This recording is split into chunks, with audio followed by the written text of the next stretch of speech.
Hello everyone, I'm Simon Ford of Ford's Gin.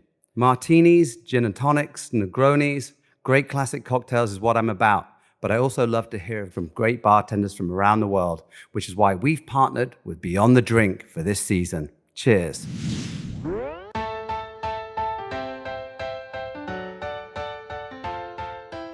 Well, you just heard from the man himself, Simon Ford, and we're glad this season of Beyond the Drink is once again brought to you by our friends at Ford's Gin.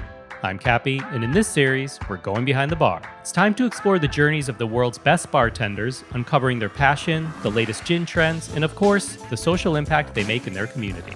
Beyond the Drink airs every other week, right here on Beyond the Plate. If you're new to the pod, welcome. If you've listened before, we're glad you're back. Let's go Beyond the Drink. Cheers.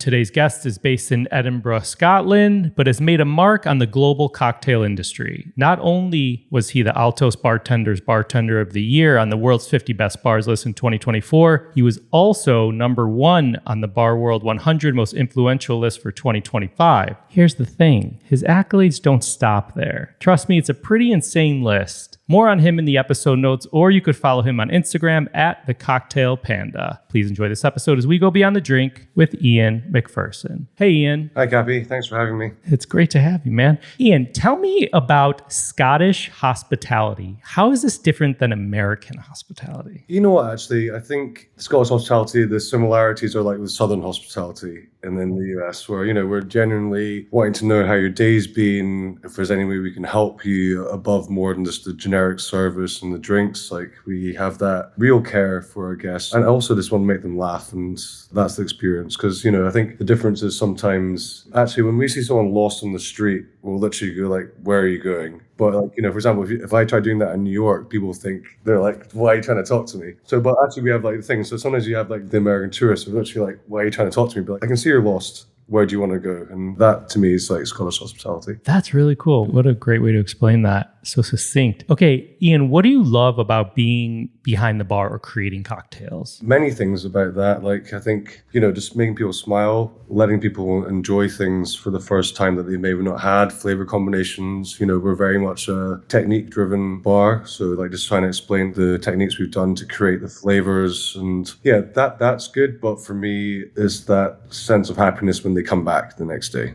And that's what I love. Let's let people know what you do. Can you share a little about that? Yeah, so going back, I guess, 2014, I studied science of ice cream down in England. And then I went, you have your Italian friends telling you gelato, very different to ice cream. And I was pretty naive to the frozen world back then. And so actually I went to Bologna, Italy to study at Gelato University. But actually that was the catalyst. I wanted to make cocktail ice creams because I had it in a lucid dream. Like that bar, Hoot the Redeemer, was based on my lucid dreams as a concept. And one of those ideas was a cocktail ice cream. So I was like, okay, I need to pursue this to do it properly. What I thought these two courses would be was like, I thought it'd be like ready, steady, cook, or ready like straight away, 2 minutes in making ice cream. But it was very much a classroom environment for the first few days. And they talked a lot about freezing. It's not just for freezing. There's like the marrying process. There's different temperatures, do this. And coming from a bartender's brain, that really opened my eyes and kind of excited me to think, this is kind of like the Wild West. Like, it's not really been fully explored yet. I think the best way I like to describe it is like, we need food to survive. So there's been millennia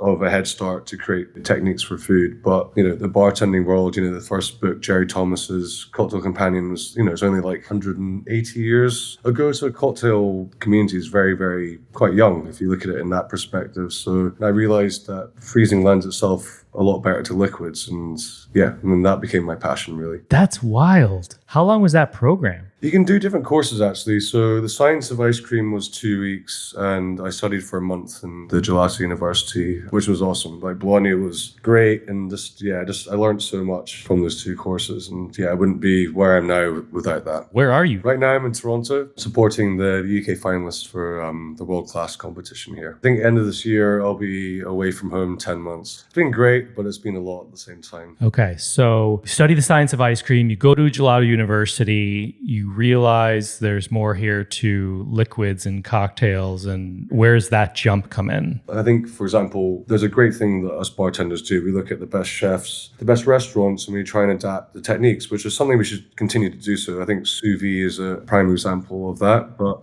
I know there's some freezing techniques that chefs use, but there's very limited. So I started realizing that asking Google or even now, I guess, ChatGPT for answers on like theories I had for like freezing techniques to create flavor. And whenever there's not an answer, I actually get quite excited because usually the internet has answers for everything. And then I just started pursuing that. And we're never looking to create a technique. We love R&D at Panda and Sons. So I was just studying freeze concentration. I was looking at Eisbock, which is a German beer, which means ice beer. And then also looking at Applejack. So historically, they'd use freeze distillation to produce Applejack. They don't do that anymore. But so I was learning about all these different styles of freeze concentration. And I just had a light bulb moment because we're like, if you can isolate flavors by freezing, by taking it out, why can't I switch it with something else? So basically, switching was our first technique that we developed in 2018. And that was basically an evolution of freeze concentration, basically taking it one step further. And we did that. And I was like, it wasn't intentional, but we're like, okay, this is cool. And then we got some good press out of that. And then we realized the global community in the bar world were generally pretty interested. So we're like, okay. So then I set a task for myself and my team. Can we replace all our existing heat techniques in the bar with freezing techniques? So we need to define what the goals are. So like for like, it's going to taste different with the heat and the cold technique. But we're like, okay, for example, simmering, what is that? Okay, that's a reduction of water to increase the flavor. So we're like, okay, so that freeze concentration is the freezing alternative to simmering. And then we're like, dehydrating. Okay, what are we going to find that's the freezing alternative? And that's where we turn to freeze drying. So we're constantly like looking at what heat techniques goals are, and now we're trying to find them in the freezing world. Do you have bartenders that apply for a job at your bars thinking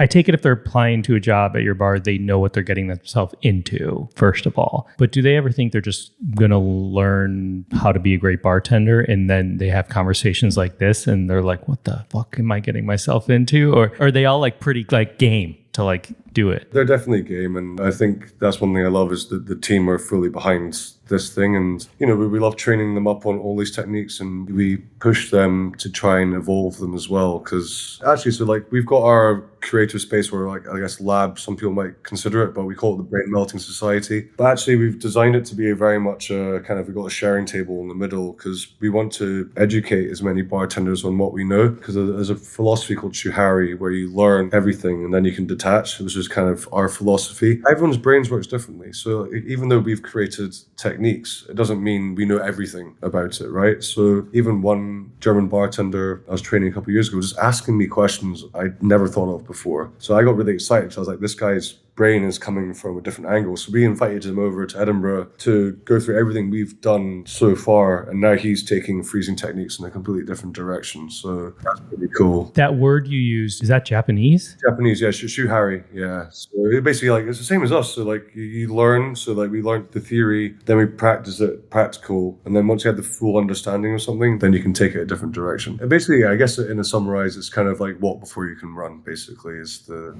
nuts and bolts of that. What inspires you? A lot, finding new things, like learning. And that's why I tell all my team, I do a lot of talks globally, it's like, just never stop learning. It's impossible to know everything. So just learning things and pursuing things, creating new things for the global community is something that excites me. It's weird. We've won a lot of accolades recently, but Pandas is 12 years in November, so we're a very mature bar, but we just keep doing what we love, and I think that's important, right? Like, we don't feel peer pressured into trends, which I see happens a lot, where people think they have to do certain things to be a good bar or I guess a good restaurant. But I just tell people you got to just pursue what you love, and I get inspired by so many people. Like, it's not that we would ever replicate what other people do, but I love that there's a lot of people pushing boundaries. You got like Hampus from Motorhuset in Stockholm. That's really, because he worked at Faviken, so he's had this like 3-star Michelin intense training that he's now applying to drinks. He does like a drink called the carrot, but it's like multi-layered carrot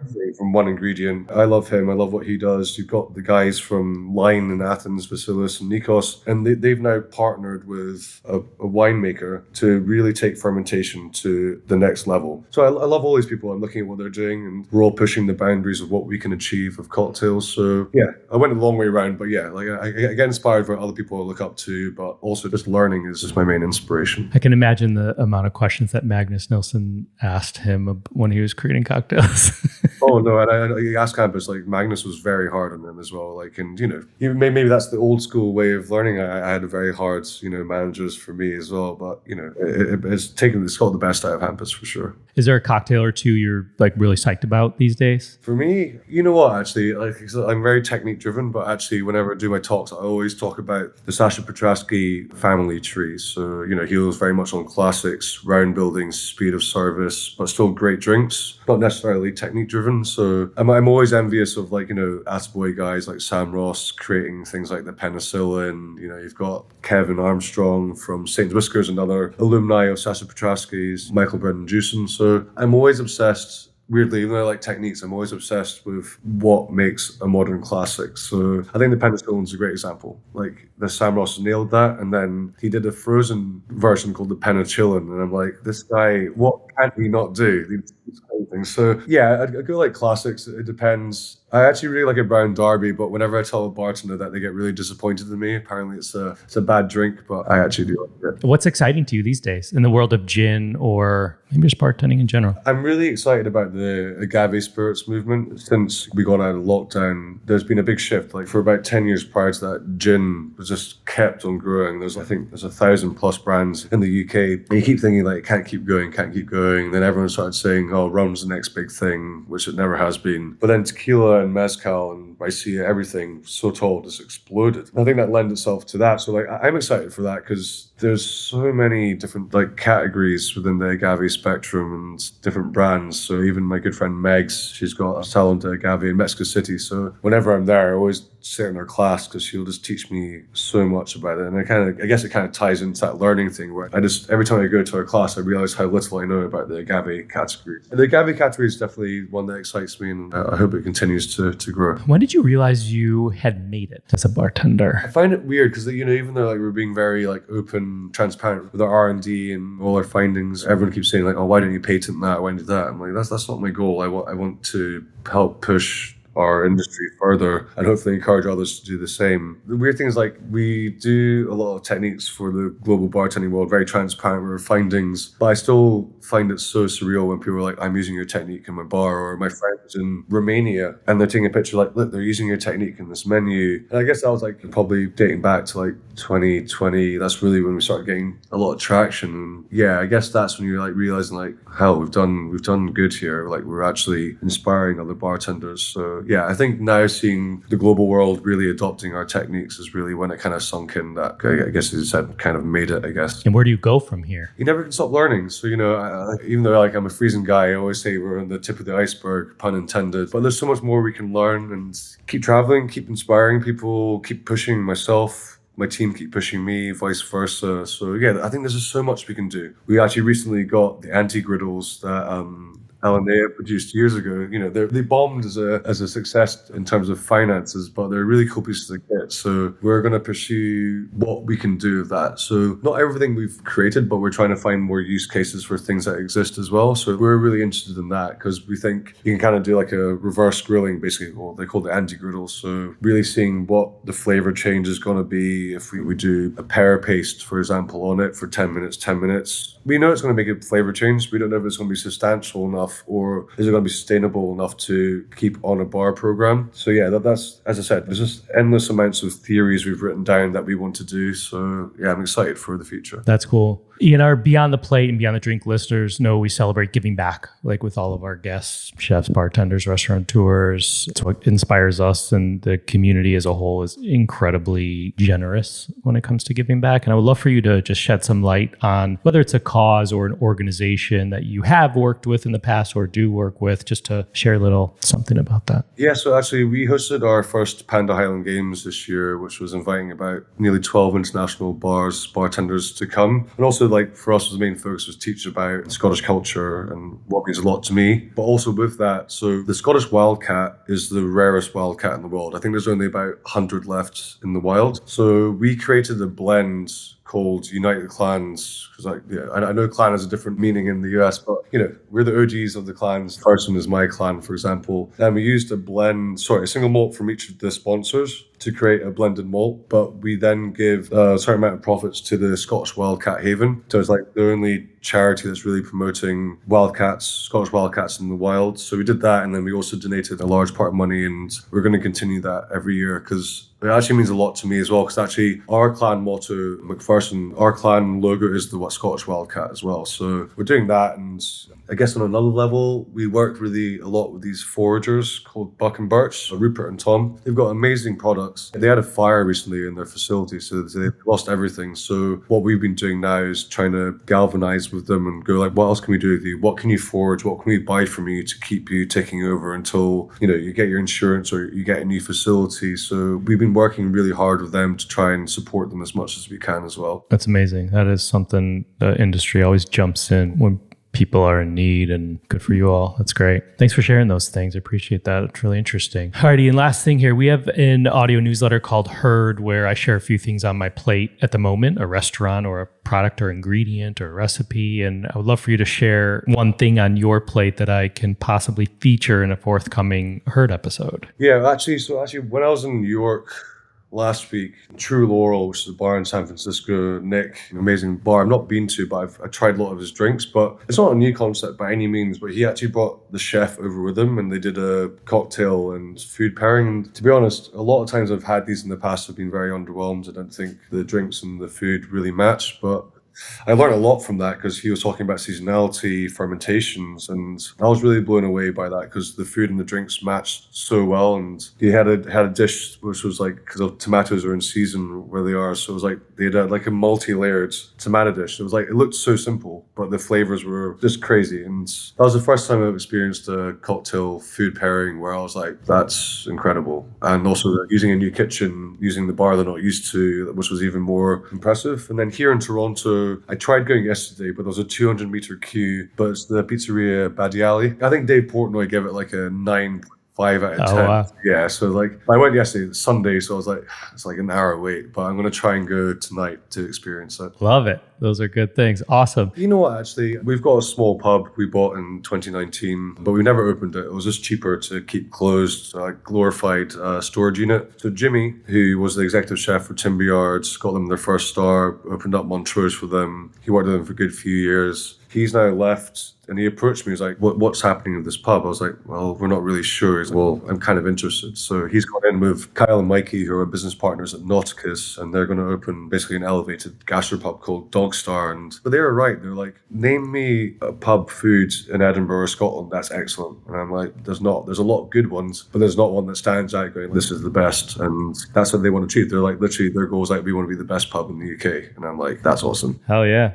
That sounds great. Is it being worked on, or do they have a timeline? They're hoping to open end of October, probably early November. So yeah, I'm super, super stoked for them, and I can't wait to see it. Awesome. Iain, thank you. Really, really grateful and thankful for you taking the time to do this, especially with your crazy schedule right now. Can you let everyone know where they can find you, website or socials? Yeah, so like my socials, Instagram, The Cocktail Panda, or you can follow the bar Panda and Sons on Instagram. It's the same for Facebook, and then also our website, pandaandsons.com. Awesome. Thanks a lot, Iain. Appreciate it. Cheers, Gabby.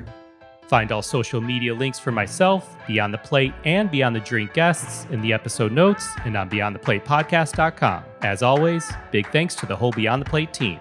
Don't forget to join us back here next Wednesday for an episode of Beyond the Plate, and every other Monday right here for Herd, our short audio newsletter where I'm sharing what's on my plate, from culinary insights to restaurants and recipes, all in just a few minutes. And if you have a moment, we'd be grateful for your support by rating, reviewing, and even hitting that subscribe button to the podcast. Thank you for listening to Beyond the Drink, a production of Beyond the Plate. I'm Cappy.